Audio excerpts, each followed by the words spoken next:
We are streaming this also. Yay.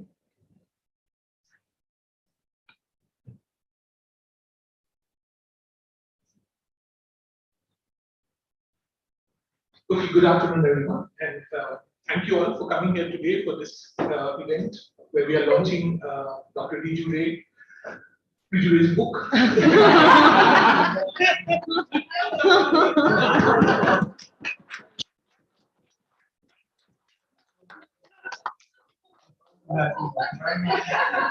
Okay, so it's called Placing the Frontier in British Northeast India, Law, Custom and Knowledge. It's been published by Oxford University Press, and I'd like to request the chair, Professor Vishnu Bhattacharya, and the panelists to please launch the book formally.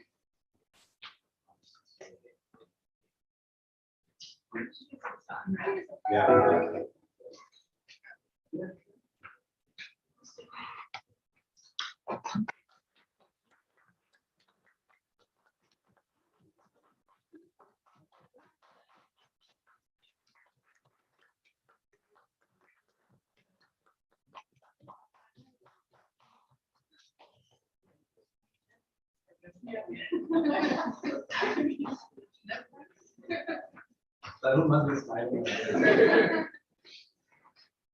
Okay, thank you so much. I will briefly introduce all the panelists, and then Professor Bhattacharya will take over the discussion. Don't do the live videos. Yeah, briefly, No. not that time. Not the microphone. Okay, everybody has a quite a elaborate bio, so I'm not read the entire thing. Dr. Riju Ray has a PhD in history from Queen's University, Canada, and she's previously taught at the University of Toronto and Queen's University, Canada, and at JSJC she teaches courses on human geography, feminist theory, gender studies, etc. And her expertise is in South Asian history. This is her first book. Okay, so the chair today is Professor Kishore Bhattacharya, who is the Dean of JSJC, as you all know. I'm sure all of you also know that he has been a journalist for 2 decades for NDTV and reported from conflict zones around India. He's the author of several books, including the one published earlier this year, Where the Madness Lies. Okay. Dr. Gitanjali Surendran. She is a professor at Jindal Global Law School. She has a master's from Jawaharlal Nehru University, another one from Oxford University, and a PhD from Harvard University. And she's the author of a monograph, Anand Bhavan, sorry, an intimate history for Jawaharlal Nehru Memorial Fund in 2017. Besides, of course, her legal expertise and her other expertise, she's also a connoisseur of poetry. I'm sure some of you have attended her poetry events in Delhi. Professor Vida Bhyan, who's an assistant professor of legal practice at Jindal Global Law School. She has an LLM from SOAS, University of London, on achieving scholarship.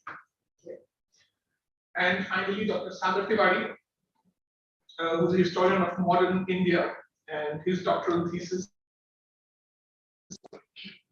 into the constitutional history of the tribal question. Besides teaching, of course, at Jindal Global Liberal Arts and Humanities School, he is also a reviewer of films, and he usually reviews films, historical films. Right? Okay, so over to you, Kishore. Please take over the conversation. Thank you.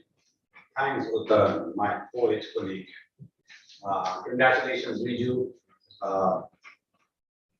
It's a delight, to be able to moderate Riju's first book, which I over the last few years I saw how she soldiered, just waiting for it to happen. A lot of us went through that period because of the pandemic. Many of the publishing firms took a hit. So I, while reading the book, and the format is going to be, of course, I'm going to request Riju to introduce the book and then ask the panelists to spend about 7 minutes maybe, and then we open up for discussion. I will reserve my comments on the book till later, but just to open it up, let me ask by, start by asking a question of how many of you here have crossed a border? As in, Walked across the border. So, I mean, once you are near the border, it's almost impossible not to get engaged with the border. It's like, what Kafka Casanova says, that it's like an invitation. So when you're near the border, as if the border invites you to say, okay, step on, if you dare. And in some cases you don't. I mean, imagine the number of people who actually every day travel to Nathula border to see nothing. There is actually just a barbed wire fence out there. I mean, the sky across is exactly the same, the land across is exactly the same. There's some kind of an intrigue about borders.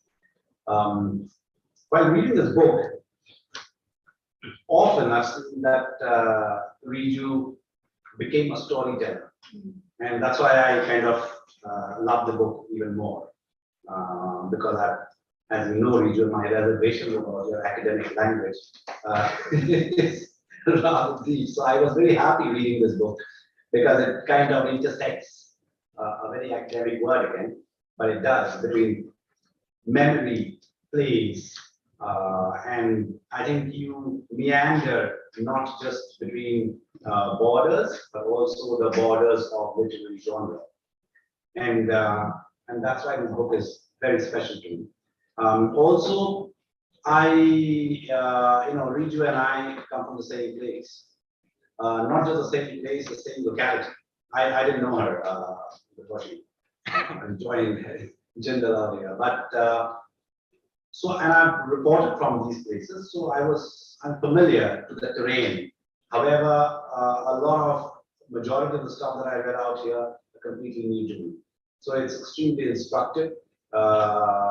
It's very important scholarship in that sense. Of not just a region, because Meghalaya actually is, though we call it Northeast, but in the rest of the Northeast, I'm just situating Meghalaya in the Northeast.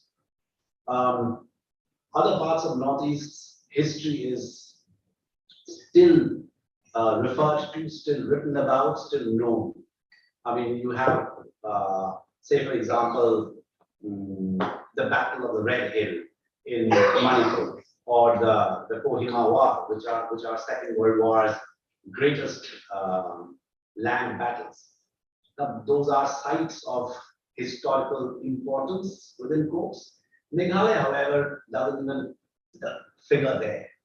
So there is nothing really exciting in that sense within course that has happened in Meghalaya, which makes it for readership.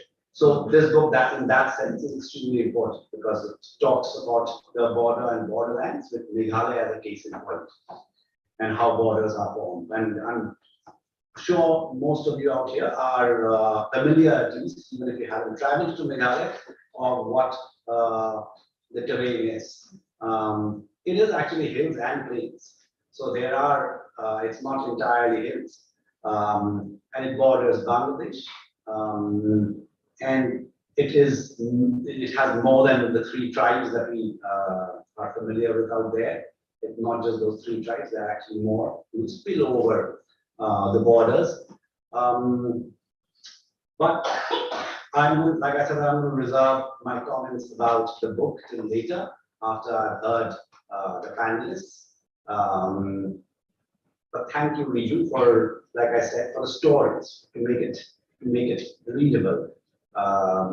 Because I believe that unless you make it readable, unless you tell stories, then these regions or these places gets further inaccessible.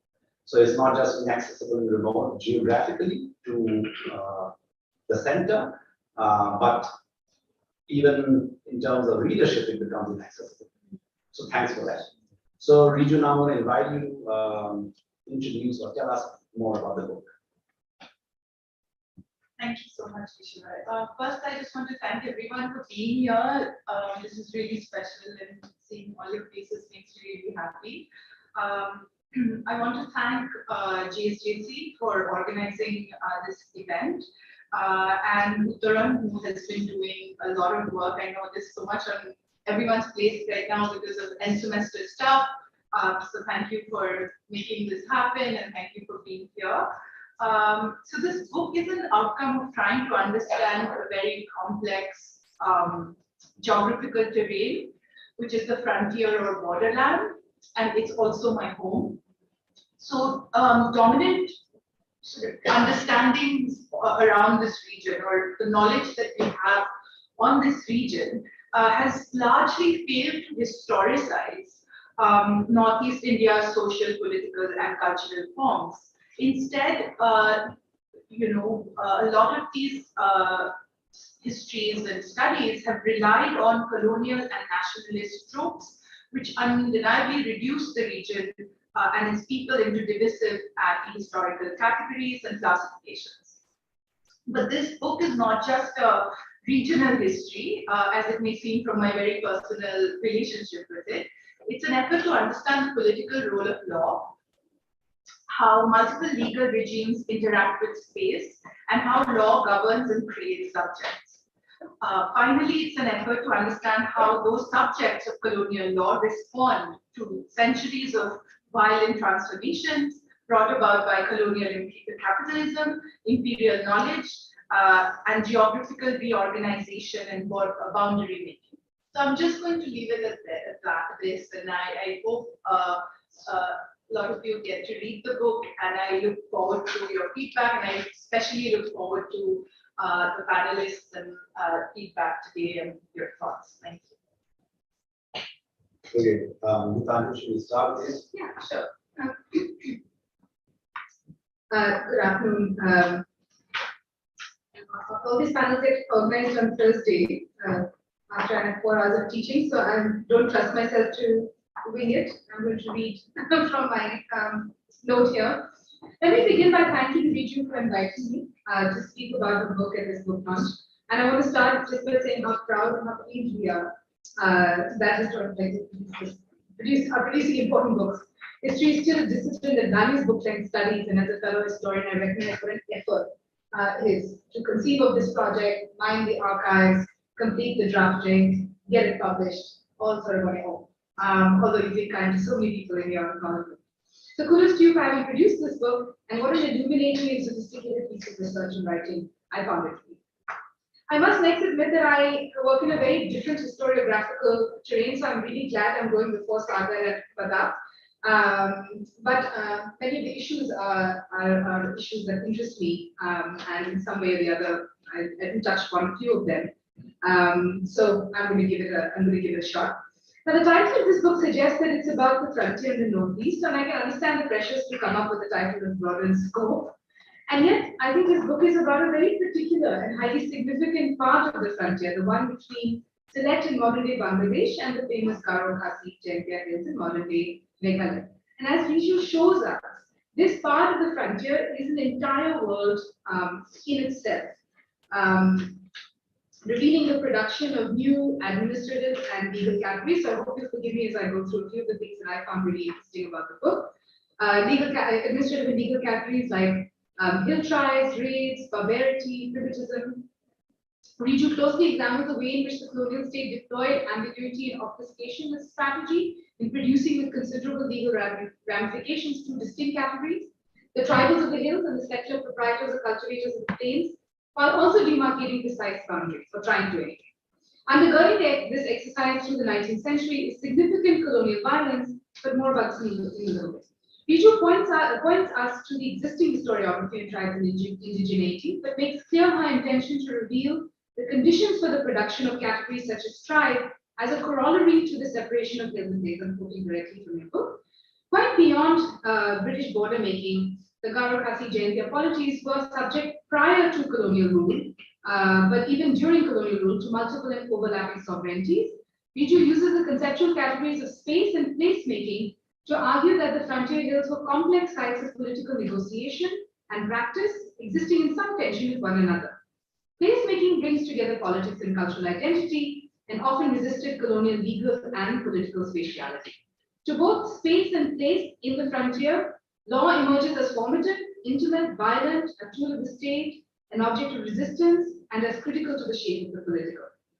As with many frontier regions, Riju convinces us that the colonial state, through its characterization of frontier landscapes and inhabitants as predictable and unknown, attempted to use mapping as a means of political control.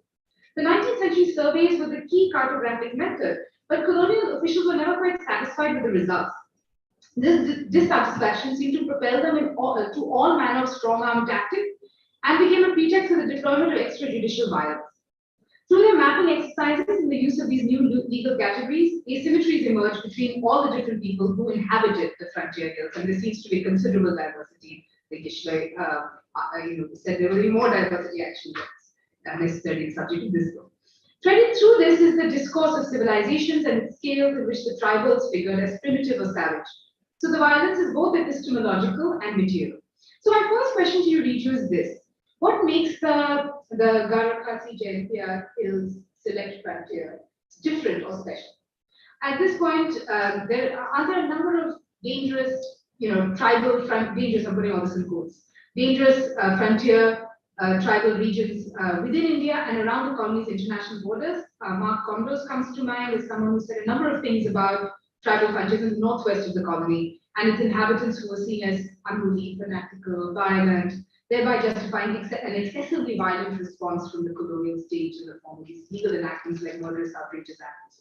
So, I'd be interested to know what you felt was distinctive about Garo Khasi Jaintia Hill, this particular frontier. A number of people, I'm thinking of Mark Elliott, Samita Sen, Bodhisattva Kar, whose essay you mentioned, and many others have pointed to the potential of frontier history, and you have, of course, very strongly highlighted this as well, as one way out of this crushing emphasis on the nation. You've talked about notions of indigeneity, raise the potential potentially conflictual evocations of the truly indigenous on the one hand versus the outside on the other. So how did the post-1947 Indian nation internalize some of these Orientalist ideas about the frontier regions of the Northeast and this particular area? And do you feel that continues to inform the discourse between the plains people, so-called, or the Indian mainstream, and the indigenous marginalized frontiers on the other hand? Even as Architect Longkumar has recently talked about that long-term project of Hindutva inclusion, which is very much important and has been for several decades.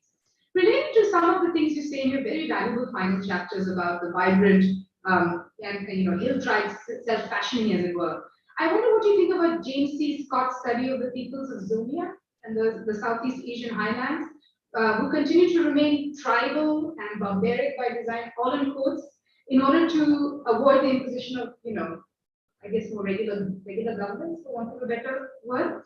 The book being called, of course, evocatively, the art of not being governed. Now about those last two chapters, Riju covers so many themes here, and they're so fascinating. From the rise of a male-dominated public sphere among the Khasis, the tensions between writing and orality, all of which I think she brings together so many things so beautifully. The different senses of time or temporality, the epistemological violence of linear time in history, of attempts to take back the power, as it were, through poetry, sacred groves, stone megaliths, and found that bit about the assumption that it means one thing, but actually the stones are standing in for the loss of Khasi lives in the neighborhood. It's just really fascinating, like a penny drop there. In many ways, this is a very deeply felt book, and I appreciated your honesty greatly, telling us how difficult it is to negotiate, or how difficult it was for you to negotiate an archive, and then the subject of study at the heart of which lies such profound violence. I appreciated how much it would have taken for you to achieve that critical distance, having grown up with facility in Shillong. And I can't wait to read more of it. Thank you.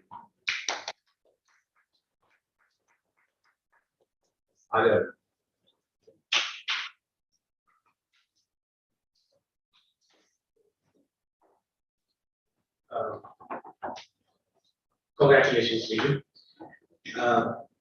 And congratulations, especially because in recent times, scholars have tried to look at doable questions. Yours is a very ambitious project because when I was working out my own problem and analysis interpretation, this hill plain divide is something that frontier administrators like Dr. J.H. Hutton extrapolated throughout the subcontinent. So the massive expansion of excluded, partially excluded areas happened because he was the census commissioner in 31 and he lobbied very hard that every kind of hill place or forested landscape is territorially ring fenced and kept out of constitutional reforms. Now that makes your efforts especially commendable because you have charted out the region's history where Hutton primarily drew his experience from. And hill plain divide, in that sense, is actually a very big question. Now, the other big question that you handled is customary laws, which in my experience, I had not come across works which was dealing with the colonial states' negotiation with who the chieftains are and how their succession would be decided. So I love the explanatory power and the big picture approach of your book, and it's beautifully crafted. Your 2.5-page My Place segment sets up the story very well, and it's a very personal narrative. There are 2 or 3 main suggestions that I would have for as a follow-up to this book. Because number one, while you harp and while you focus on the hill plain binary as a geological and topographical binary, I think it is also a deeply ecological one. Okay, so if you look at the works of Tripta Vahi, who done irrigation system studies in pre-modern India, she says that while land is a fixed mode of agrarian production, water is a fluid mode, which is equally it cannot be separated from agrarian production. So I think where your work lacks is that it hasn't problematized water as an ecological agent of lawmaking, state making, frontier making, etc. Because water, Meghalaya, after all, is the abode of cloud or the empire of cloud, as one of your footnotes suggests. And from my childhood, I had always heard of Cherrapunji and Mawsynram as the most rainfall areas in the country. Now, in a landscape of such tremendous heavy rainfall all the year round, it's impossible to have static service because that volume of water will constantly change the landscape. It's pointed out by Gunnar Sederloff's work also in an earlier. But I think that in the age of Anthropocene and also Lucien Febvre, who has written on frontiers, says that all frontiers are historic frontiers, and he also says that the state is never natural but always man-made. So when the state is man-made and not natural, at some points in your narrative, like where you deal with the Surma Valley, Surma River example, and some other places, I will give this copy to you. You can figure out. I don't have everything in my mind right now, but yeah. So that's that water, that hydrological challenges of state making, and how does it feed into law and frontier landscape is something that I think you can. It's there in your archive. If you look at what you marked out at page 45, if I may read just a bit. From Yeski Badri, the boundary runs northeast along the Payan River to the mouth of the Dabri River, up which there's continued to the fork of the latter to the Tulai. It bends southwest. So there is, even in the description of the survey, there is water channels which are there, and maybe that further interpretation that should be a follow-up book after this. The other point I have is that, and there is some work which has been done by Western scholars on this. This hill plain binary actually comes from Scottish enlightenment. Scotland was adopted within the or annexed to the British English Crown in 1707, and a lot of Scottish gentlemen became part and parcel of colonial state apparatus here. David Scott, you mentioned, and many others. So, is that hill plain divide where the hill is the savage barbarian and the lowland is the plain and civilized person? Is that feeding into frontier lawmaking and subject characterization? While I agree entirely that it's a spatial, temporal subject category that is being created by the tribe, but I think these ideas from England are also feeding it, and there might be, you can connect the dots and work it out further. The other, and the last point, this is the absolute last point.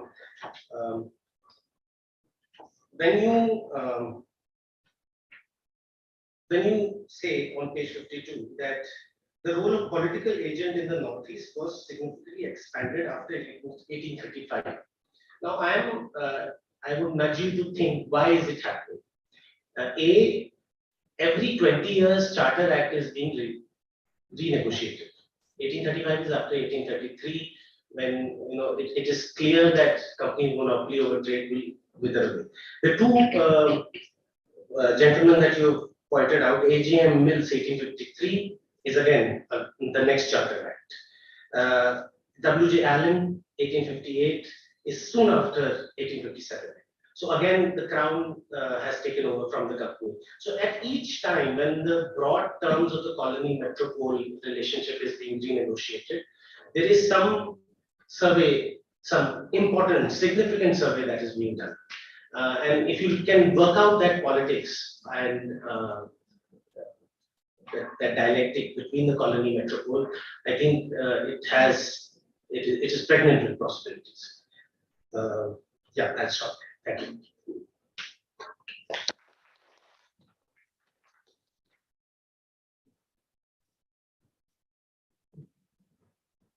First, I just want to congratulate Riju for making this beautiful body of work, placing the frontier in British Northeast India law, custom, and knowledge, and especially being a Khasi woman myself, coming from this area, having practiced customary law in the Khasi Hills Autonomous District Council.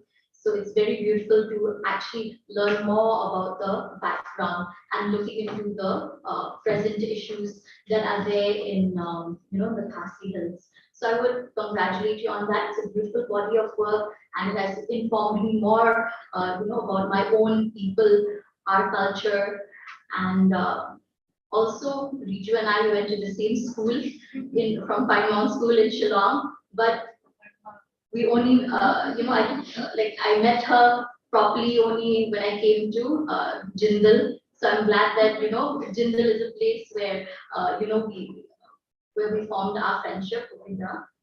So I feel that Professor Surendran and Professor Tiwari have encapsulated everything so well regarding primitivism and law placed in orality.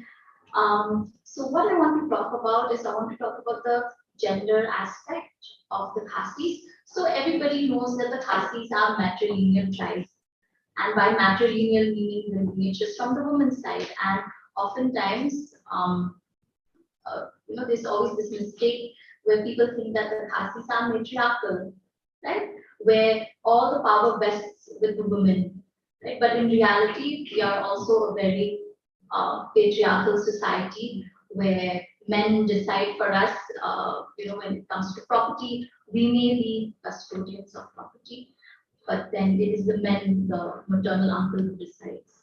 So when I look at this part on identity and gender, coming to the understanding that the British, the way they have invented through their missionary work, placing women as subservient to men, especially in the way they have made their contracts with this aim. And this aim is it's not a gendered term. This aim means chief. So in a way, when you say chief, it can be a female chief, it can be a male chief. So my question is, why did the British choose men, to sign contracts with? What about the women? Because there have been certain females' aims as well, like Aim Latham. Although, her place in history, it's mainly based on folklore, right? And not, because we come from a culture of orality. Everything has been dictated through, word of mouth, through our ancestors, our songs, our folklore, right? So why did the British, you feel, through your research, why do you feel that, they specifically chose men and not women, when women also had a place, they also had power, right, to decide? And then this invention of power that, okay, it's only men who hold power. Like I said, yes, we are patriarchal, but it is also an egalitarian society, and most of our aims are elected members actually, right? So why is that? Why is the place? Why are they placing importance on men? And then the other thing is, with respect to missionary work, I can see, by reading your work, they call us barbarians or these heathens, all right? They call us heathens. But what about religion, Kanyam? So can you place law and religion together? How does religion play an impact on customary law? Okay, so that is my other question. Like here you've talked about Babu Jivan Roy, Khasi social reformer. We've talked about, the various books such as, Kanyam Jomhinyokrat. So you've talked about, these various kinds of literature with respect to religion. So where does religion place, in informing the British about the laws of the Khasis? Again, now connecting history with the present, like right now we follow notes on Khasi law as it is the Bible. It is the Bible of Khasi law. That's what I use, when I go and practice when I used to practice before the KHADC. So do you feel that, since it was written by, a Britisher, do you feel that that law is enough, to inform, about Khasi customs and law? And I really love the fact that, you mentioned about imperial knowledge and how, in your research, it's not only about black letter law. Okay, you also talk about memory, orality. So therefore, you're trying to show that, yes, even oral traditions, they are valid. Because the British, they see something that is, if it's not, written, even though they have an unwritten constitution themselves, if they see something that is unwritten, they don't see it as valid. So now in our modern day, how do we prove that, even memory and orality forms the basis of law, especially, like I said, when I go and practice before the KHADC, it is through, oral traditions that we practice over time. So how do you prove its validity through history? And this invention of law, by the British, can you elaborate more on this invention of law? And I like the fact that you've mentioned about, where you've used J.D. Hooker's, work as well as C.D. Clarke. J.D. Hooker, more specifically with respect to his, he's a botanist, so his work in the Himalayas and all of that. He mentioned in one part where he says, oh, these bloodthirsty Khasis were brought to submission by the extreme penalty and force of law. So if the Khasis were so barbaric, okay, they're so barbaric and bloodthirsty, then how were the British, how were they able to subjugate them to follow law in the first place, right? And then, you also talk about monuments, the Maubana, the stone monuments. So you place, in your research, you also look at anthropology as a way of understanding not just culture, But again, I know I keep talking about law all the time since I'm from this school of thought, right? Yeah, so I want to understand how has anthropology also informed about the law of the caste, and how have the British used anthropology as a tool to you know what to say, to subjugate Khasis into believing that their work is valid because they've written it, as opposed to the practice that we've had over time. So I will end my questions there. Yeah, thank you. Thanks. Because any narrative you're writing about the hills of this period, right? So my first impression of Booker was from Buddhism, my own project. He goes to Nepal and he encounters, he sees as a savage tribe, but the civilized ones are the ones who have Buddhism. He's collecting on his manuscripts, but he's also collecting on his plants like samples. It's amazing how Booker really figures in all of these. And think different ways. And just to follow up with what you're saying, Gitanjali, all of these colonial knowledge makers, like Hooker, like the geologists, the geographers, the linguists, were not just doing the they were not just doing their discipline. So simultaneously, if a geologist is writing a book on geology, they are simultaneously an anthropologist. They're simultaneously an ethnographer. They will write a section on describing the social customs of certain communities and spies, and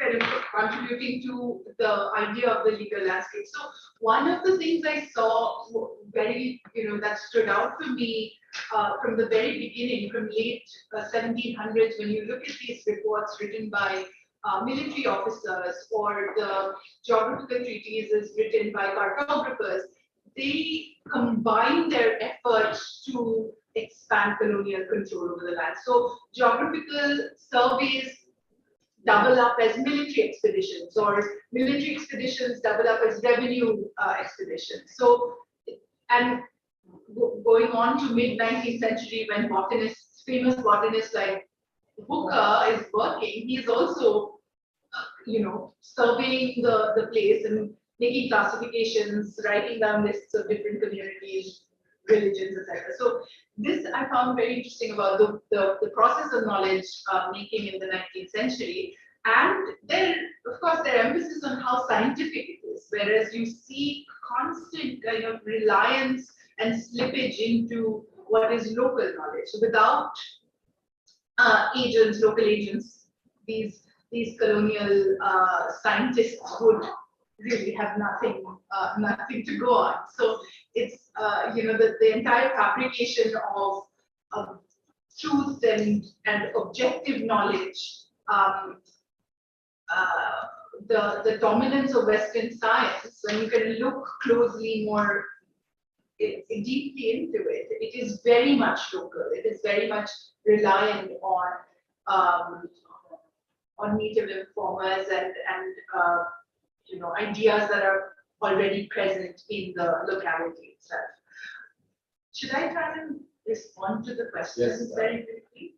Okay, I'll do this very briefly. Thank you so much, everyone, for your thoughts. I'll start with Gitanjali's first question about what makes this frontier special. I don't think this frontier is special, except that I have some love for a part of it, for my home and people living in it. I think the frontier is if you look at all of these frontiers, the Northwest frontier, the Northeast frontier, frontiers in North America, in Argentina, China, you see similar administrative practices, you see certain legal discourses, certain geographical writings that very much speak to one another. So in many ways, I wouldn't say that the Northeast is markedly different from the Northwest, simply because I think the Northeast is very much like Punjab, and it's very much like Bengal, because there's a frontier within Bengal, Bengal itself, there's a frontier within Central India itself, in Maharashtra, and so on. So if you again look closely at the frontier between Hyderabad and Maharashtra, there you see similar sort of border making processes, similar classification, similar legal strategies at play. Chieftain, whether it's also making chieftains and creating male heads that can sort of sit across from the British male agent and sign a contract.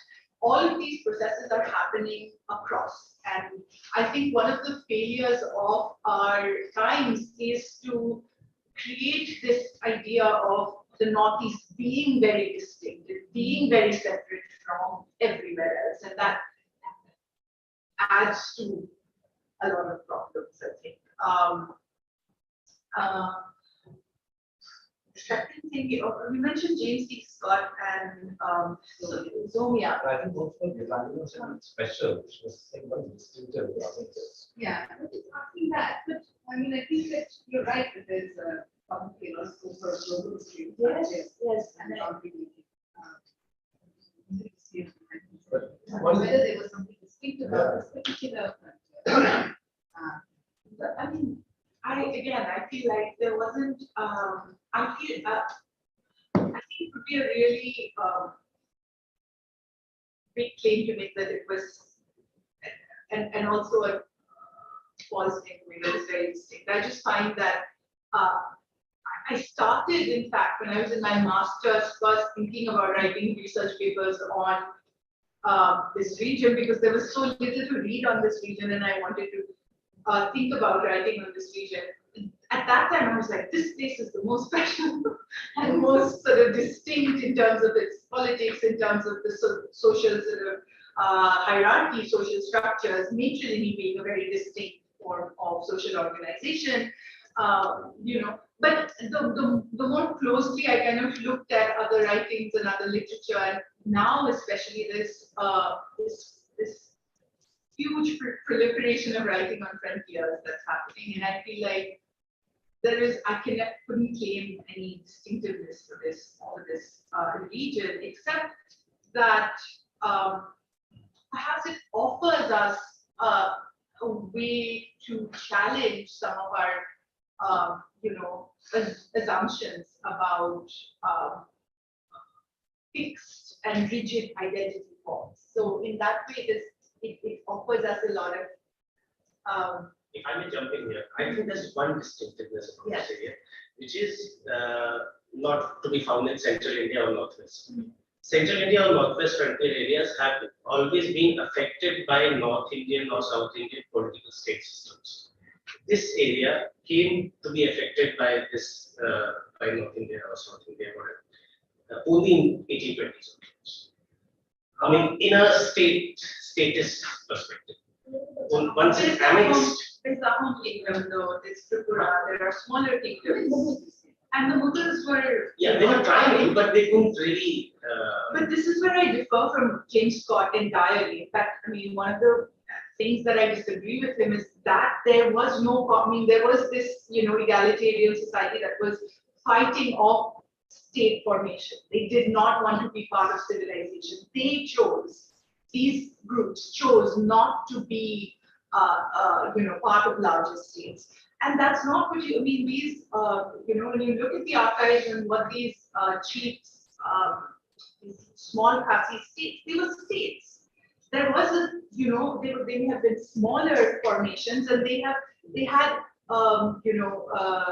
trade treaties with larger states, and there wasn't this effort to be anarchist in any way whatsoever. So I feel like, this is where I kind of jump in and say this. Absolutely, I feel we really again become very idealistic. It would be wonderful if that were the case, but really, whether in running strategy also kind of in one of in her last book about Trends does lay out the landscape of religious monastic formations in the region and how political they were and how much political power, how much landed authority they had, and they may not have called themselves states, they may not have called themselves empires, or even the Khasi polities may not have, mimicked imperial forms. But if you look at the power structure, if you look at the way society was functioning, there was clearly not, it's clearly not anarchist in it, or an effort to stay away from civilization. But that's another line of argument, I guess. One can debate on this, perhaps more closely.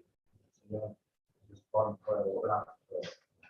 So Sagar's thing about the hydrological challenges. Right. Yeah, no, that's so fascinating. I mean, thinking about that perspective as an entire sort of, and approaching that archive with that. Kunal's work on ecology and ecological history and the Sylhet Plains and how parts of Sylhet turn into lakes seasonally, and thereby this is one of the reasons water making was so difficult in the region. Is that how do you deal with a place that is not land for the entire year? And so, what does waters mean in that place, in that situation? Which is, I mean, primarily, I think this is one of the reasons I didn't get into that line of inquiry. But what you're suggesting is, I think, different from what Kunal is also doing. So yeah, I mean, I would definitely, think about it. It's in my understanding, colonial administrators always tried to find natural boundaries. Rivers were the most obvious kinds of natural boundaries that they found. So the Surma River is one of the major rivers, but they also realized, well, they want the land beyond the Surma River as well, which is when the natural boundary of the river doesn't really work anymore. But when you're talking about the rains and things like that, I mean, I think, yeah, that's something I did not incorporate, except in thinking about, I guess, people's relationship. You mentioned that even in Gradiac, Yeah. example. Yeah. Was not taken as an example. Yeah. So they constantly, I mean, as much as they say that we are going to use natural boundaries as our markers, they don't do that because it's ultimately about expansion. So, and the Scottish Enlightenment thing is also really, really interesting. It makes me think of Brodel, who's the first. I mean, Brodel's sort of discussion on longue durée. Dreams in the hills as one of the tropes of the hills is legally primitive, or the primitivism of the hills, which has sort of existed across the globe over a really long period of time. And that is an understanding that there's a primitivism attached to the hills, which feeds into obviously imperial knowledge and imperial administrative ideas, surely. So, but I'm going to look up this Scottish Enlightenment. And then finally, Pradap, thank you so much for talking about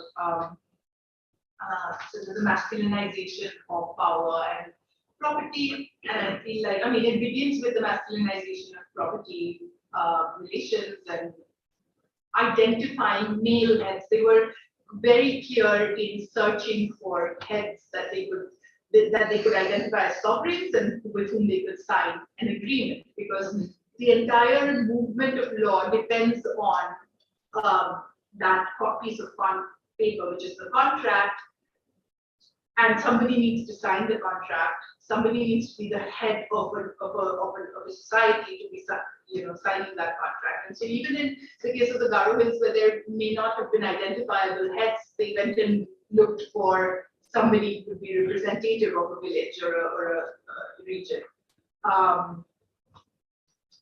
So it was entirely for the purposes of law, for the purposes of the movement of law, that a male head who can sign a contract had to be identified.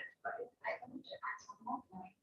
So you talked about the instrument of accession, right, being signed with the different chiefs. But I think one thing that you missed out was on the instrument of merger. Yeah, I mean, I basically, yeah, you're right. I didn't get into 1940s really, because Yes. it's sort of outside, a little bit outside of the scope of the book. But for the research I'm doing now, that will be very useful. All right. Yeah, I mean, unless there's anything more. Then I think she was saying how religion plays a role in the students. Right. I think again, the invention of what is custom as a corollary of law becomes very apparent in the 19th century. I use the example of succession of chiefs, and I sort of look at how the sanctioning of chiefs became something that the colonial state takes over.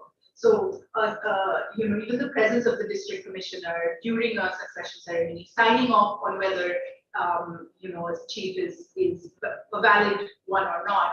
In the case of disputes between different claimants to the position of chief, it is the district commissioner who sets down the rules and so on and so forth. So very clearly, there was involvement in writing custom on the part of the British, but more than that, even the role of the chief itself. I mean, if you go back, we did,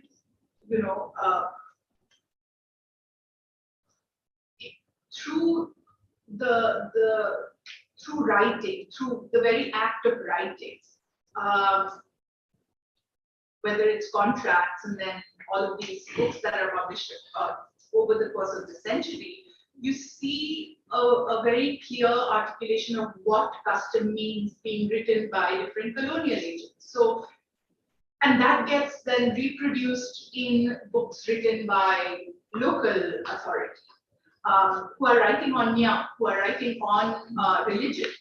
So their interpretation of religion is very much a dialogue with Christian missionaries, and it's very much informed by colonial idea of what a tribe is in the first place. So there is this impossibility of sort of separating what is the colonial and what is indigenous in the way that these treatises, these early sort of books on Khasi custom, religion, etc., are written by the said Khasi, for example. Further masculinization with their work, which they shouldn't be.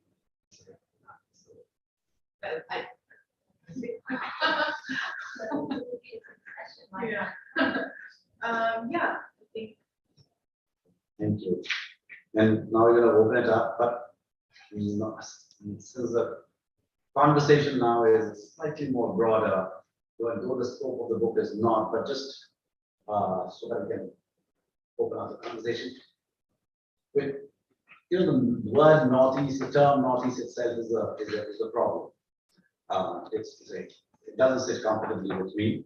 I don't see where is Northeast. It doesn't. I can't figure out the Northeast simply because of the diversity, the ethnic diversity, which spills over the borders, and it has no better example than what is right now going on in Manipur with the Kukis, for example. So the Kuki is a case in point out here of how they were brought into where they are right now, where they actually share a homeland across the border.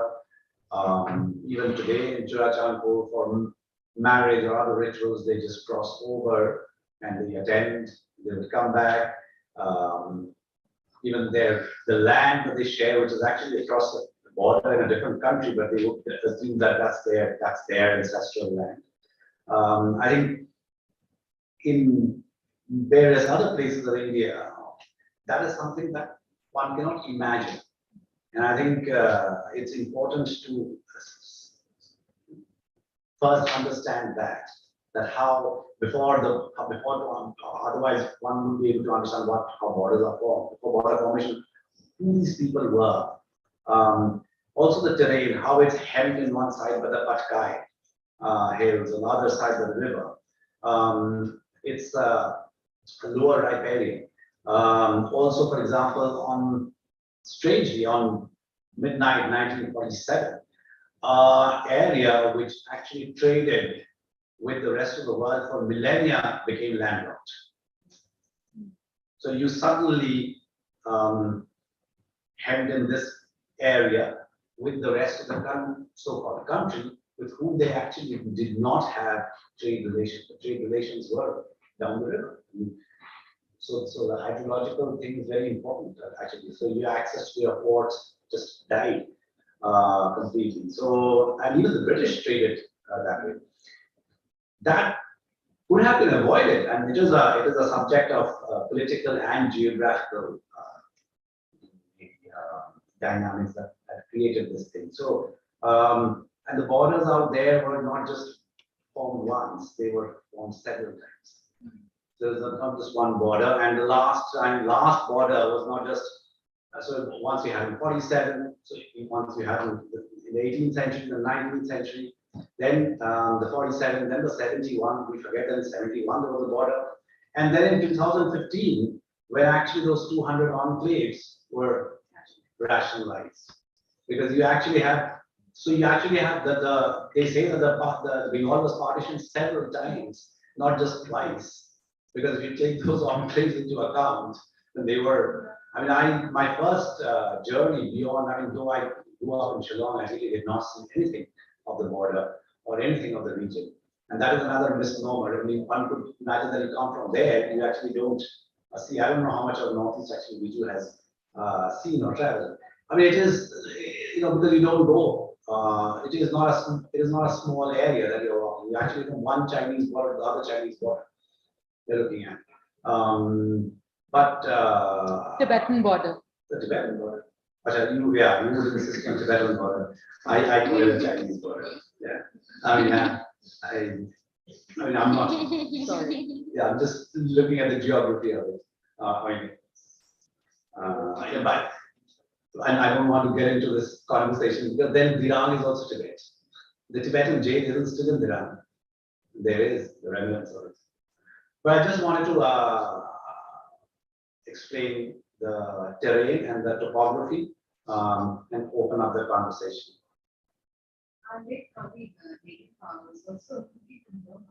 Yes. And though this side of the border, Chunachandpur did not allow his burial.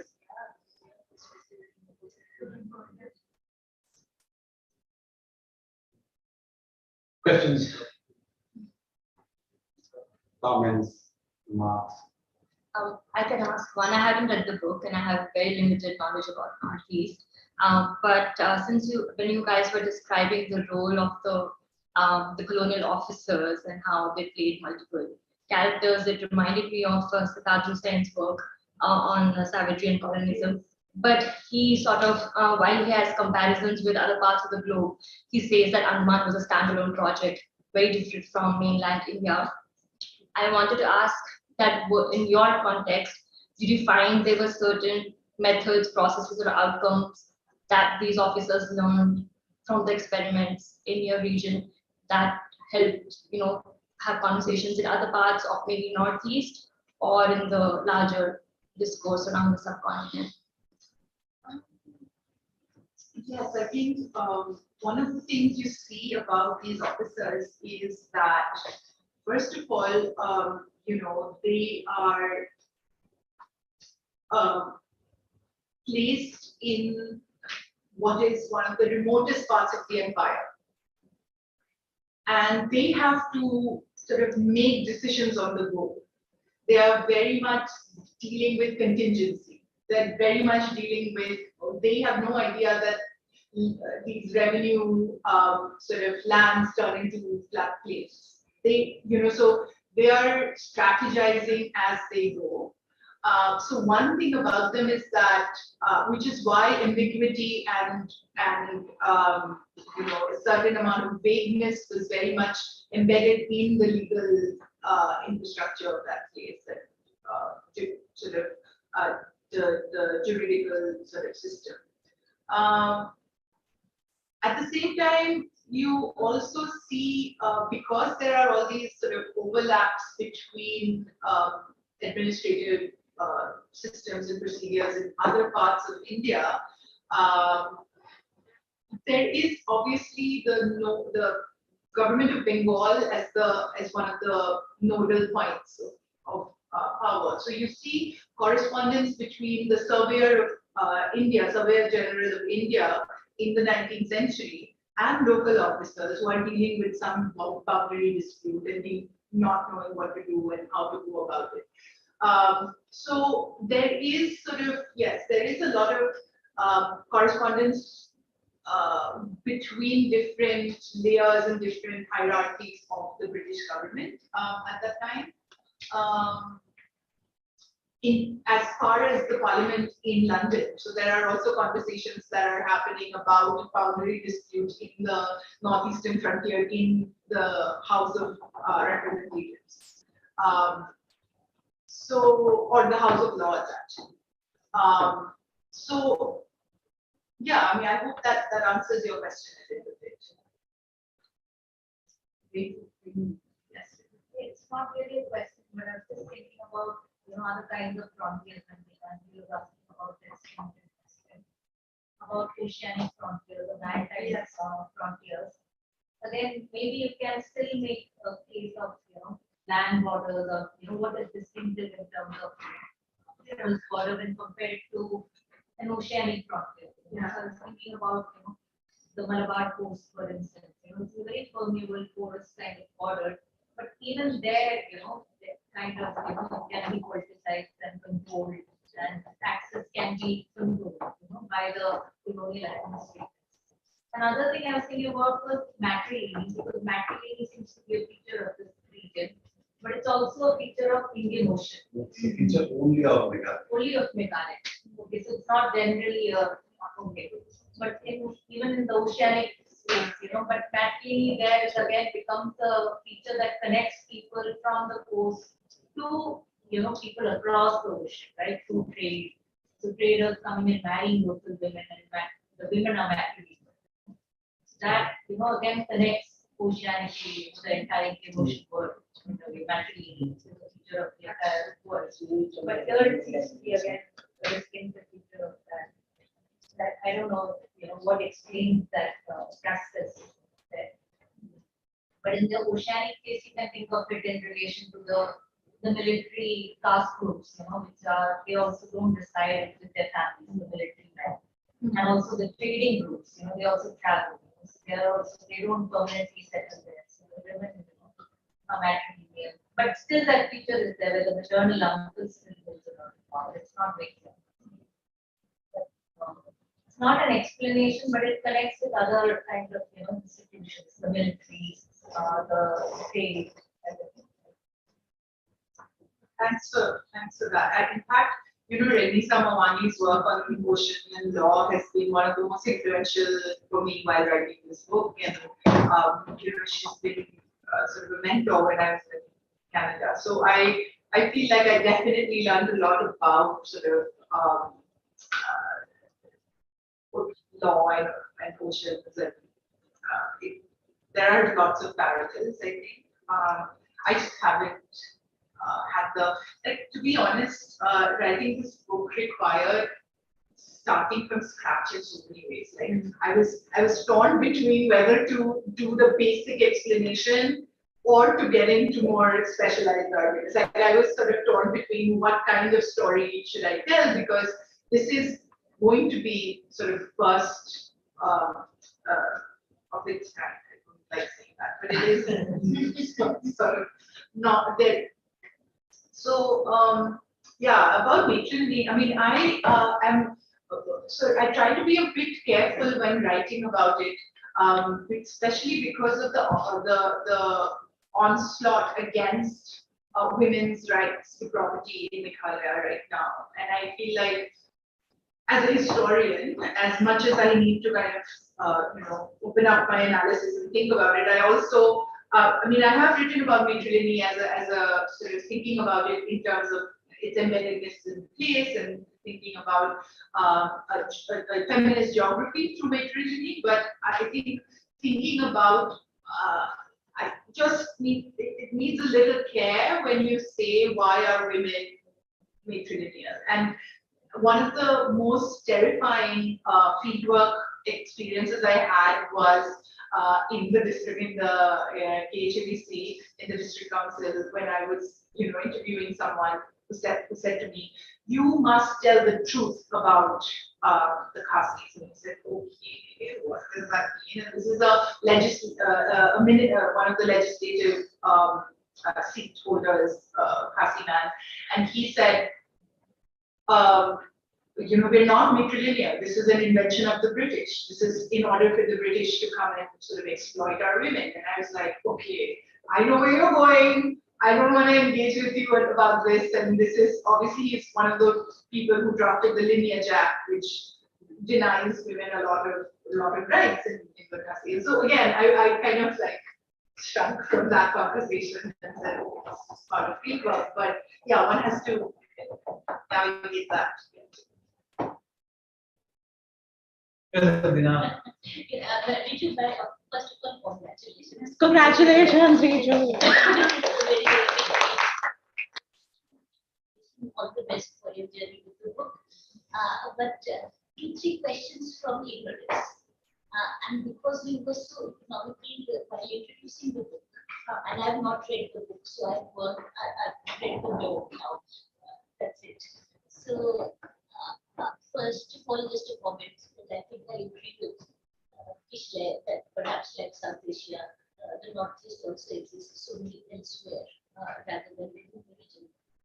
So, when did the conception of the region as Northeast at the legal discourse start? Was it in the medieval times, or is it post-colonial? So, what I'm confused about, what is my question is, if you could tell, because the blurb says ends with till present times. So I'm confused, what is the period that you are studying? And if you are saying, and pardon me if I didn't get it, that it's the hill tribe dichotomy through which, that is the central prism, through which the British colonialists mapped the Northeast. If that is what your main point is, that's the main prism of mapping it or mapping the frontier. Then, how does the tribe, non-tribe, how does the question of religion, indigenous, Christianity, how does that intersect in terms of again mapping, dealing with religion? You said it. So, give me a sense of the period. Is it up to present times? Because then, is independent India continuing with the Amphian dichotomy, or are there other things coming in which are dominating the frontier mapping? Not through this perspective, but other perspectives, other tropes, other prisms. So, what's the period? That's what's the period. So, the book begins with, from the late 1700s, just prior to the permanent settlement of Bengal, and the archival, the colonial documentary archival work, I've looked at till about the 1911. So it's about, that's where my colonial archival work, that's the period of colonial archival work. But I also look at the last chapter of the book is an ethnographic chapter. So it interviews the community elders in Meghalaya. It looked folklorists and others in sort of understanding the perception of history that exists in orality. So because the inhabitants of that region have a very rich oral tradition and oral historical forms, I wanted to sort of not just rely on colonial documents and archives, and also include that. So that chapter is what deals with the present, if you may. But course, there's a huge gap in the book, which is 1947 or the even 1930s, 1920s to now in terms of exploring the political developments and so on, because I just didn't have the space or the time or the ability to do it. So yes, so it's a book on the 19th century is how I put it, with inflections on the past by present day inhabitants. Sorry, you've got oralities, there you observe as well. I'm so sorry for the provision. A follow-up question. I'm only aware of a couple of English writing novelists from Meghalaya, Siddharth Dev, and then Anjum Hasan, and then of course the most famous Arundhati Roy.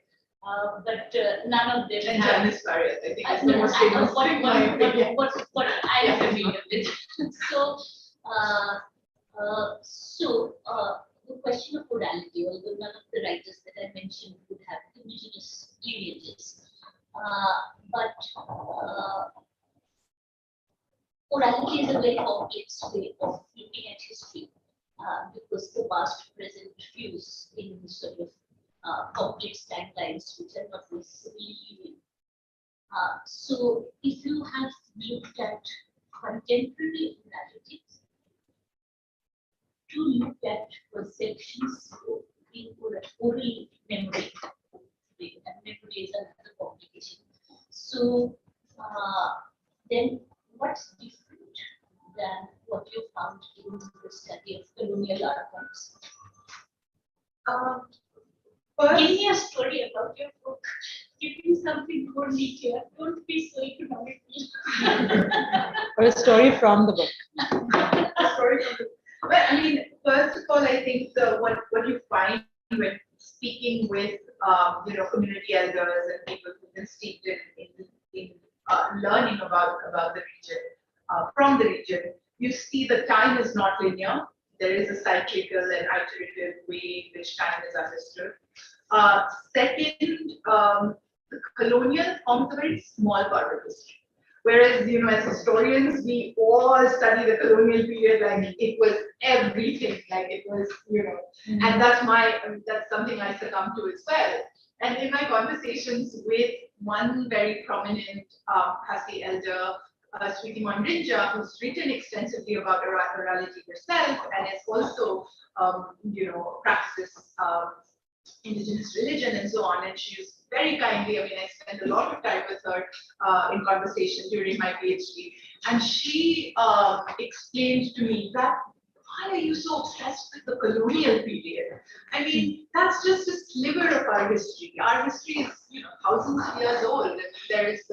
There are actually remnants from the Neolithic period and so on. Why aren't you interested in that? Which I didn't have an answer, but I still don't have an answer for that. But I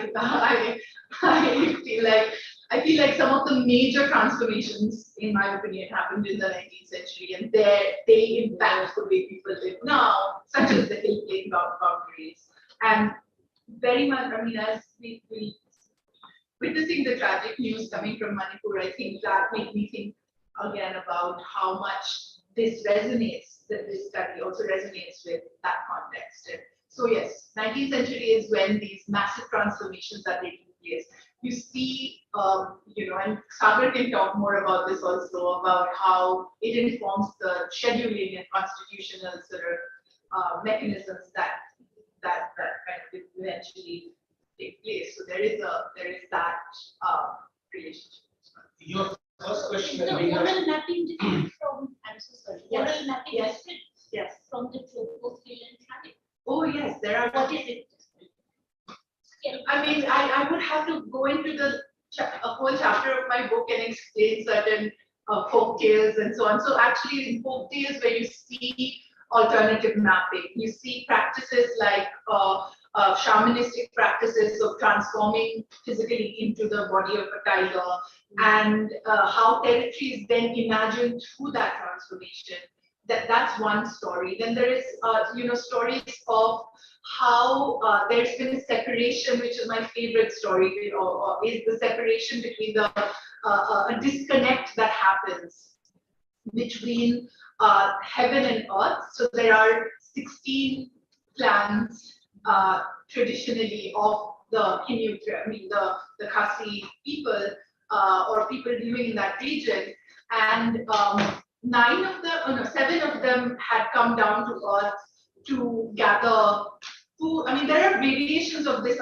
Again, folktales, multiple variations. Different people will tell different variations of this story. So in one case, people come down to earth to gather food or for some reason, and there is a narrative about how their link to the rest of the clans gets severed. So there is a golden vine in some books, it's a tree in others, or in some tellings it's a tree in others. And there is very much this idea of rupture between people who were part of a larger landscape, were part of a larger set of people.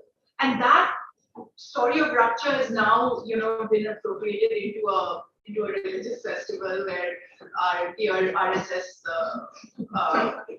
chief also went and blessed this. So, there are different ways in which oral traditions go.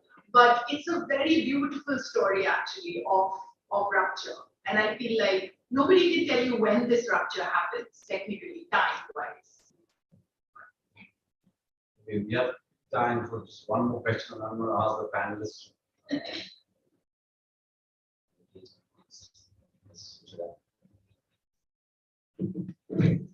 Congratulations, of course. I'm going to keep it brief so that you all have a chance to speak. I wanted to talk a little bit about enumeration and data collection as an imperialist, which I'm so excited about reading. Were there also, instances of using data as empowering where communities themselves wished to do so? And the other, of course, I'm really fascinated also by your discussion with Balak on the different kinds of patriarchy and how, imposing colonial norms on matrilineal forms, how that has affected and created patriarchy. So these are just questions I wanted to ask. Very, very quickly, yes. So one of the things you see people using in the 19th century, using sort of the legal form of petitioning as a way to acquire certain kinds of rights, whether they want to replace a chief. So there are examples of thousands of signatures in petitions, and hundreds of petitions being sent to colonial courts to kind of negotiate some form of right for villagers and so on and so forth. But in terms of using data per se, you don't see that kind of use until late 19th century, where some of the literate Khasi men refer to scientific studies to create a sort of articulation of identity. But what I find most fascinating is the participation of inhabitants into the legal infrastructure, which seems to be oppressing them, but no, they're actually negotiating and making space for themselves. But actually, there's this fascinating example of 1867. There's an election. Yeah. Where certain majority voted a certain way, and DC did approve that. So that's the use of data. That's true. That's That's true. So, the panel, just One next. Okay, One more. No, I don't have a question. I just want to say one thing really quickly. Congratulations, Riju. I'm excited to read the book. I've read a chapter of it. I enjoyed it very much. But I just wanted to say, so Riju and I have been more than once placed on the same panel, not because the questions that we work on are similar, but because we both work on, and my work is on Kashmir. So, and I think more than once it's happened that we've been put on the same, and we're talking about completely different things, but though Pranjal wali ladkiyan hai, ek panel bana do kind of a thing. And but I think that kind of what you said about and every place has a historical, like there's historical specificity to every place. but I think this treatment of frontiers as necessarily presenting something distinctive or necessarily presenting something unique or exceptional is an idea that's very damaging, and it's an idea that's very damaging also in terms of like present day politics and the possibilities of, and it's an idea that often also limits the in very kind of deeply problematic ways that I'm very troubled by. It also limits the possibilities of resistance politics, or it also kind of limits the politics of discourses and practices of resistance. And I think it's a very sort of, it can, and I know how fraught a thing it can be to write about a place that is one's home and a place that one is invested in, but also to say the very unpopular thing of like, there's nothing special, like this is kind of, you know, human societies, there are certain generalizations that can be made, and yes, each place has its own history, but that doesn't necessarily translate into some kind of a more abstractable or more generalizable kind of specialness. And it can be an unpopular thing to say. And I'm kind of, I deeply appreciate the courage and the labor of making that point in all these different ways in the book. So I'm very happy for you and congratulations. Thank you. Ever write a book again, it doesn't take this much emotional labor. Like I'm happy to do the groundwork, like work physically, but this was a lot.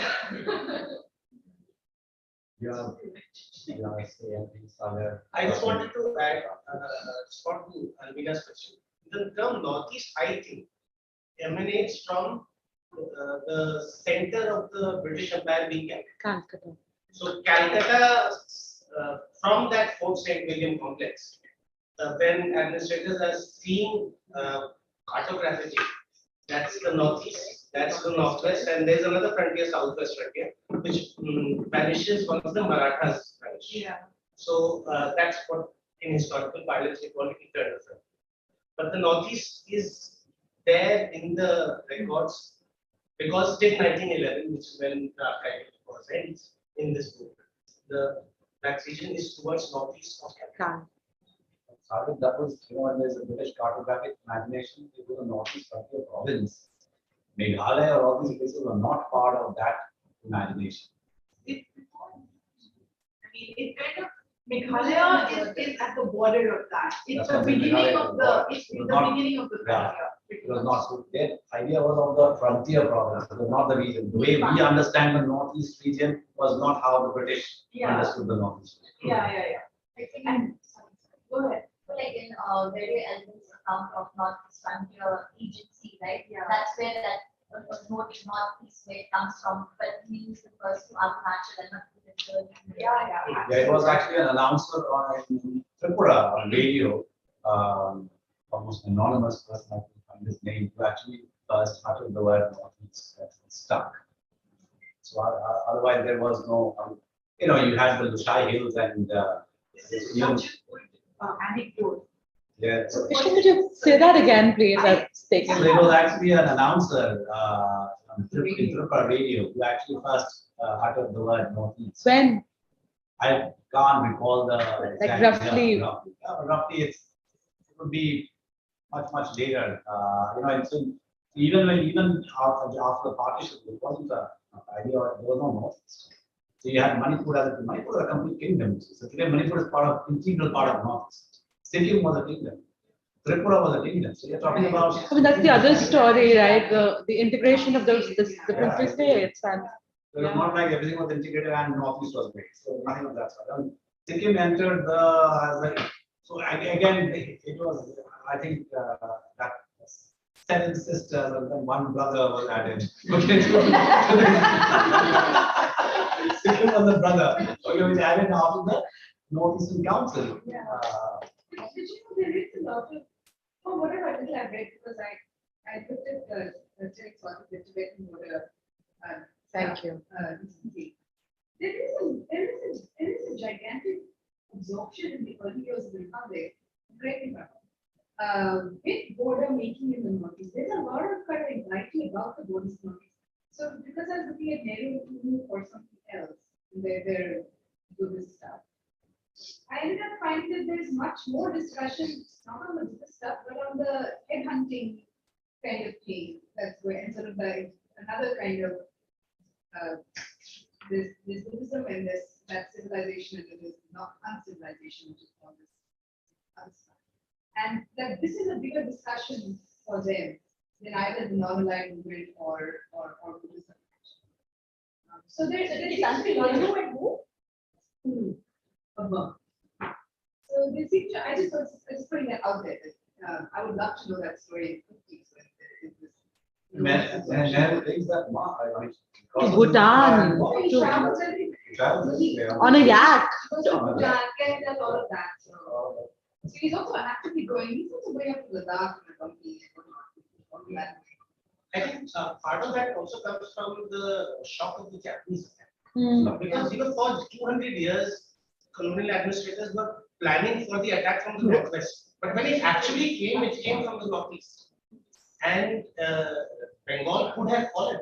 Yeah, and even before that, I mean, with Russia, and and the Great Game, and this is very much a part of that And piece. then Burma. Burma, of course, yeah. And the lightning pace of that. Yeah.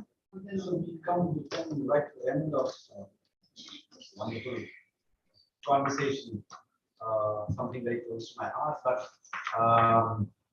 to wrap up also, apart from the spies, on which Sandhya and I worked together, and various other characters that we talked about in the years, there was, I don't know how many of you would know, but one of the most interesting character in the making of the frontier was a tailor from Darjeeling called Kintu. Kintu actually was sent by Colonel Bailey to trace the Sanko, of where the Sanko goes, whether it comes into Brahmaputra, whether it goes into Ilawal.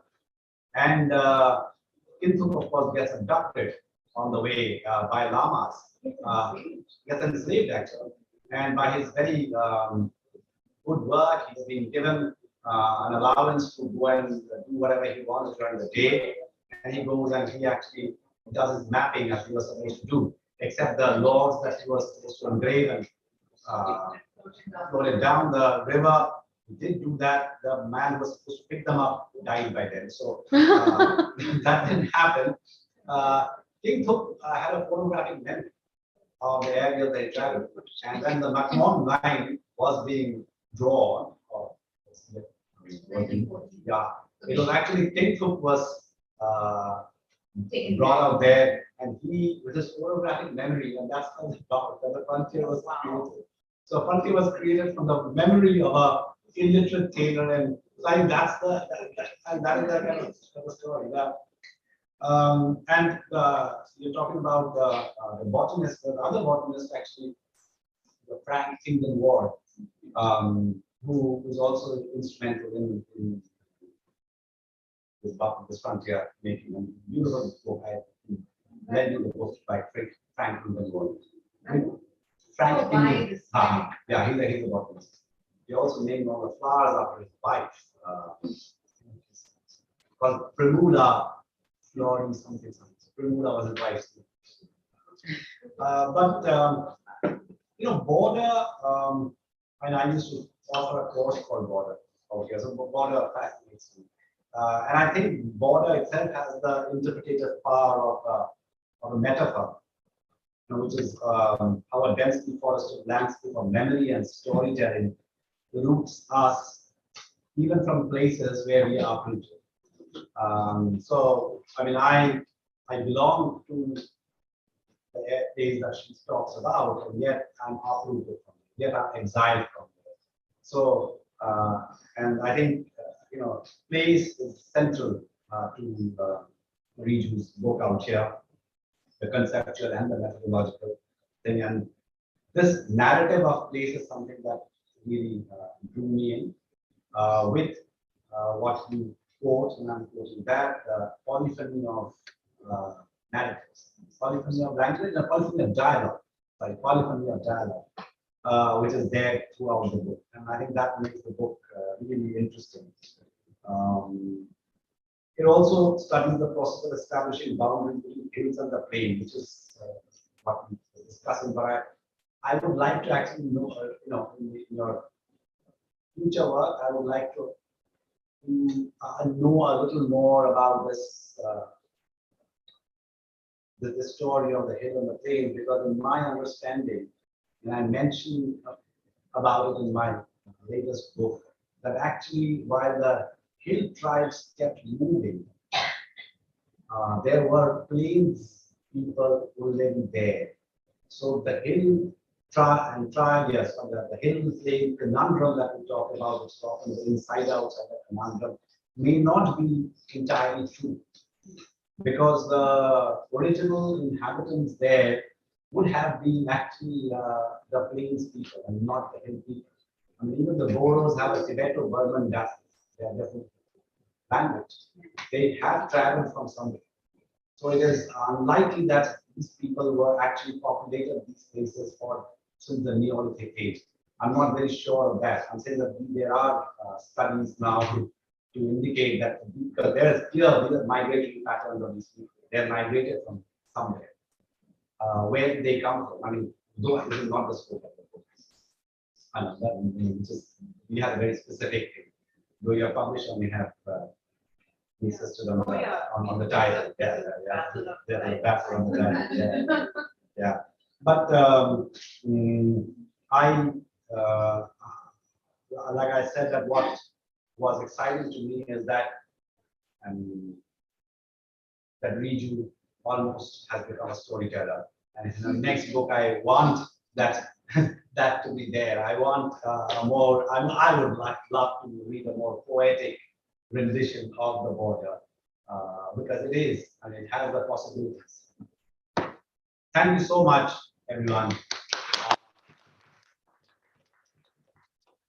And many more books to read. Yeah, it's the first of many reviews.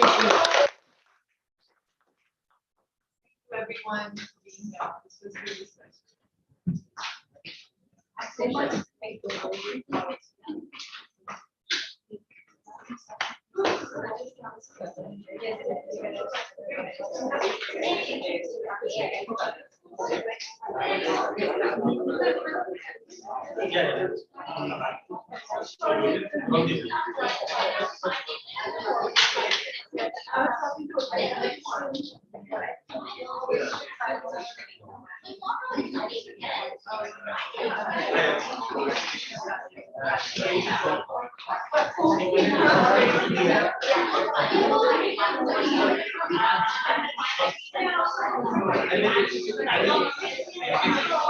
Hello.